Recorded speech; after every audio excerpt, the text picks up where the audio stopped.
അനിതര സാധാരണമാകുന്ന അഴകുകൊണ്ടും ആരും ഗതിക്കുന്ന ഐശ്വര്യം കൊണ്ടും നാളെയുടെ ചക്രവർത്തിയാകേണ്ടുന്ന തമ്പുരാൻകുട്ടി വടക്കൻ മഴക്കാടുകളിൽ പിറവികൊണ്ട് തെക്കൻ മലയാളത്തിന്റെ ഹൃദയ ശ്രീലകത്തേക്ക് വലതുകാൽ വച്ചു വന്നു ചേർന്നവൻ.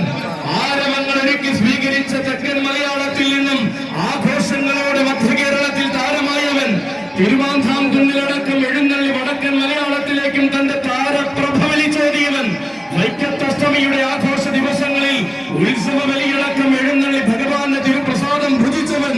തികവാർന്ന പ്രൗഢി എന്തെന്നും തികഞ്ഞ ശൈലികൾ എങ്ങനെയെന്നും പഠിച്ചുവെച്ച് മികച്ച വേദികൾ കീഴടക്കി നിൽക്കുന്നവൻ. തികഞ്ഞ ആവേശത്തിന്റെ യുവരാജാവായിട്ടിതാ തിരുനക്കരയുടെ പൂരഭൂമിയിലേക്ക് വീണ്ടും ആന കേരളത്തിന്റെ യുവചട്ടക്കാരൻ, താടിക്കാരൻ, ചേർത്തലക്കാരൻ, കൊച്ചു ചങ്ങാതി മാമ്പിയുടെ കൈയും പിടിച്ചിതാ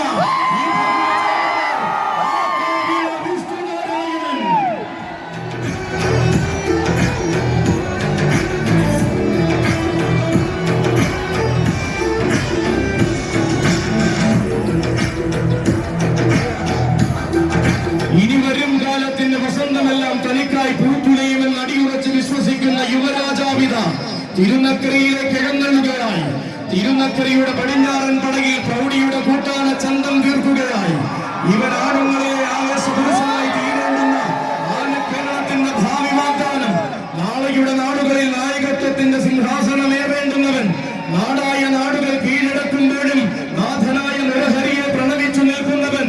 പൂരങ്ങൾ തനിക്ക് ആവേശമെന്നും പൂരപ്പെരുമയിൽ താൻ യുവരാജാവെന്നും തെളിയിച്ചവൻ. തെക്കൻ മലയാളത്തിന്റെ സ്വന്തവും ഉത്സവ മലയാളത്തിന്റെ ഉറച്ച വാഗ്ദാനവുമായ ആക്കാപിള വിഷ്ണുനാരായണൻ.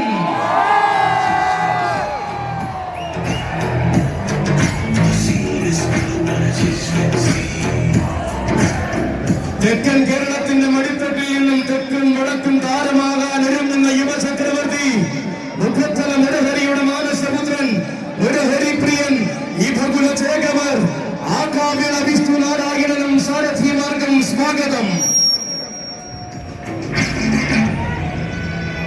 തിളക്കമുള്ള താരങ്ങളെ വരവേറ്റ് സ്വീകരിച്ച തിരുനക്കരയുടെ മണ്ണിലേക്ക് ഇനീത ഗോപുരപാതിൽ കടന്ന് വന്നു ചേരുകയാണവൻ.